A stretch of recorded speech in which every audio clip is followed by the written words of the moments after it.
Do you know majority of the countries in the world peg or benchmark their currency to United States of America?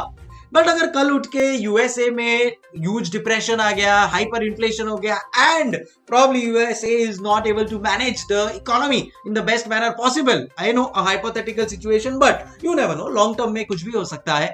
तो क्या होगा? ये universally pegged बेंचमार्क्ड currency change हो जाएगा? Will the world change to the new superpower China or the Chinese yuan? India may never accept it. Or what will be the scenario? क्या एक global currency आ सकता है जैसे कि crypto, which is not dependent on any particular bank of particular country, but it is a universal currency? Let's watch out in the video coming now. Stay tuned. Hey there, नमस्ते, आदाब, सत श्री अकाल. मैं हूं सीए संकल्प कांस्टिया और जैसा कि आप देख सकते हो यहाँ पे cryptos according to me is the future of the world. Time लगेगा शायद, yes. There is something called as Web 3.0, digitization, metaverse, and बस उसी में आने वाला है अपना ये क्रिप्टो करेंसी, जो मुझे लगता है कि फ्यूचर है. बट सर आपको ऐसा क्यों लगता है? आओ आने वाले 5 to 10 मिनट्स में इसको समझने की कोशिश करते हैं. That you know not compulsorily आएगा ही, but if it comes definitely it has a lot of scope. क्यों है ऐसा, ये अब अपन डिस्कस करेंगे.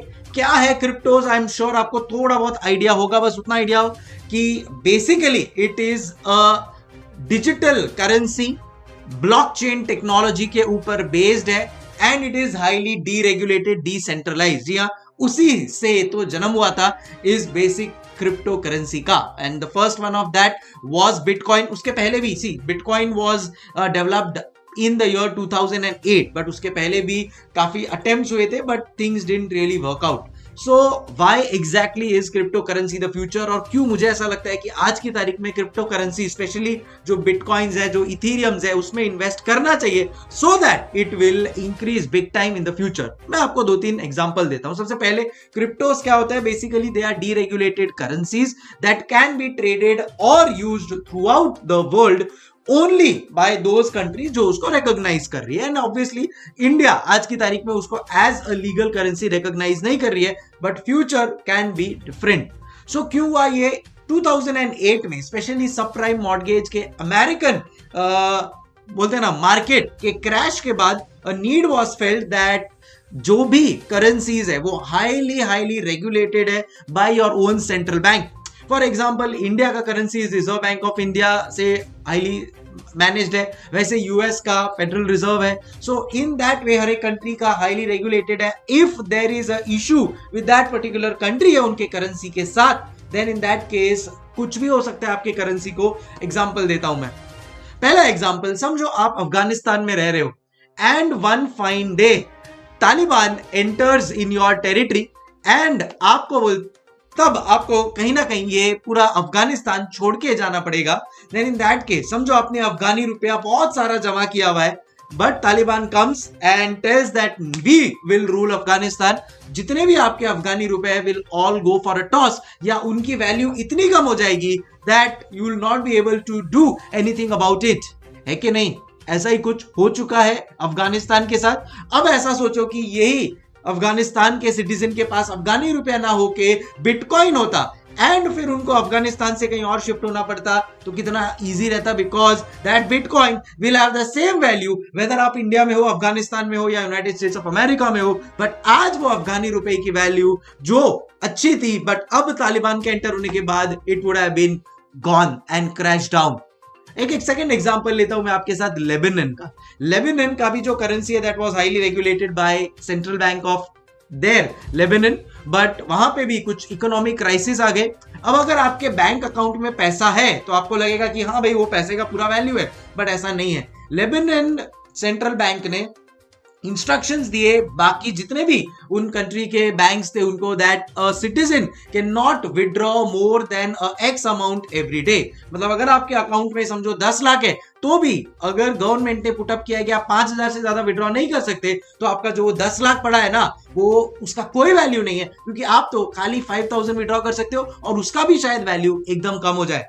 Zimbabwe we all of us know कि जिम्बाब्वे में हाइपर इन्फ्लेशन है, एंड सच दैट मतलब एक टाइम ऐसा था कि उनके करेंसी में 23 जीरोस ऐड कर दिए and almost lost all of its value. अब वही अगर जिम्बाब्वे के पास, अगर मैं कोई रेसिडेंट हूं जिम्बाब्वे में और मेरे पास बिटकॉइन है instead of a Zimbabwean rupee which is centrally managed by Zimbabwe government, then in that case can I say it would have been a saviour for me, correct? That is the reason I feel that ये crypto currency is going to be the future because deregulation is required. आज की तारीख में अगर अपन अपने neighbouring countries की बात करते हैं, श्रीलंका एंड पाकिस्तान, $1 ऑफ श्रीलंका, तो एक यूएस डॉलर से आप 200, $1 was basically equal to 200 Sri Lankan rupees, and that same $1 is now equal to 360 Sri Lankan rupees. मतलब आप समझ सकते हो कि श्रीलंकन रुपीज का वैल्यू कितना कम हो चुका है भाई। पहले $1 का 200 श्रीलंकन रुपीज का ट्रांजैक्शन था, बट अब वो सेम यूएस डॉलर का आपको 360 रुपीज का ट्रांजैक्शन पड़ रहा है। मतलब फॉर एग्जांपल अगर मेरे को ये बॉटल खरीदना है जो पहले $1 का था और जिसके लिए मैं 200 श्रीलंकन रुपीज पे करता था, अब मेरे को इसके लिए 360 श्रीलंकन रुपीज पे करना पड़ेगा। As a Sri Lankan resident can I say मेरे करेंसी का value has gone down. Same is the case with Pakistan. Say for example Pakistan का कुछ टाइम पहले $1 वाज ₹150, बट अब फिलहाल पाकिस्तान का भी हालत इतना खराब है that it has now increase to approximately 210। India is still okay, 4% का ही चेंज है as compare to a Sri Lanka और अ पाकिस्तान। इंडिया का it was 74 which has now equal to 78। And अगर मैं चाइना की बात करूं, चाइनीज येन की बात करता हूं, then in that case it was 6.46 जो अब हो गया है 6.70। So they you know India, China are still doing good, but what about Sri Lanka, Pakistan, Afghanistan? ये सब कंट्रीज में अगर आपके सेंट्रल बैंक का करेंसी है, then in that case the value has gone big time down। अब यही अगर आप एक गोल्ड या बिटकॉइन या कोई crypto currency which is internationally having the same value अगर आप रखते हो, then in that case definitely you have the same value as you would have bought। मतलब पूरे वर्ल्ड में उसका सेम वैल्यू रहेगा। बट अब वही श्रीलंकन रुपी का वैल्यू तो कम हो गया है, almost drop down by more than 40%, right? And that is where I feel because of these so many things happening, Afghanistan का ये एल सेल्वाडोर एक ऐसा जगह है, कंट्री है जिसने बिटकॉइन को अपना लीगल करेंसी मान लिया है। एंड अगर आप भी समझो ना लेबनान में रह रहे हो और आपकी गवर्नमेंट आपको अचानक से बोलती है भाई 5,000 से ज्यादा दिन का विड्रॉ नहीं कर सकता, या वो जो आपका वैल्यू है 10 लाख का वो रातों रात बिकॉज ऑफ डिवैल्यूएशन हो गया है अप्रोक्सीमेटली 5 लाख रुपीस का, where will you go? So think about it, cryptos definitely have a future। जैसे जैसे ये वेब 3.0, मेटावर्स एंड डिजिटाइजेशन बढ़ते जाएगा, क्रिप्टो करेंसी जो डिसेंट्रलाइज्ड एंड डीरेगुलेटेड करेंसीज है उनका स्कोप बढ़ते जाएगा। मैं नहीं बोल रहा हूँ कि सब अच्छी है, but definitely bitcoins, Ethereums are worth investing. Let me know your thought process. आपको क्या लगता है कि क्या यही ट्रेडिशनल करेंसीज ही चलने वाली आगे, या फिर definitely sir digital currency has a future? And if yes, shouldn't we invest it right now जब वो अपने लो पर है? बिकॉज मैं आपको एक बात बोलता हूं, इवन कंपनीज लाइक नेटफ्लिक्स या अमेजॉन 50% से गिरा है भाई। इंडिया में HDFC बैंक, एशियन पेंट्स भी 30-40% से गिरा है। So whole market is down on a overall basis. So crypto भी गिरा है, उसमें क्या गलत बात है? तो ऐसा नहीं है कि क्रिप्टो फंडामेंटली कुछ बहुत प्रॉब्लम दे रहा है, बट यस अभी तो ओवरऑल मार्केट के सिनेरियो के हिसाब से it's down. Time to buy it, and when it goes up we can have a better future. What say? Please let me know in the comments box, and अगर आपको अच्छा लगा हो definitely will come up with more such discussions। Time for me to say hasta la vista। I hope मेरे thoughts clear होंगे, आपके पास बराबर से पहुंच गए होंगे। If yes, do like the video। Thank you, bye bye।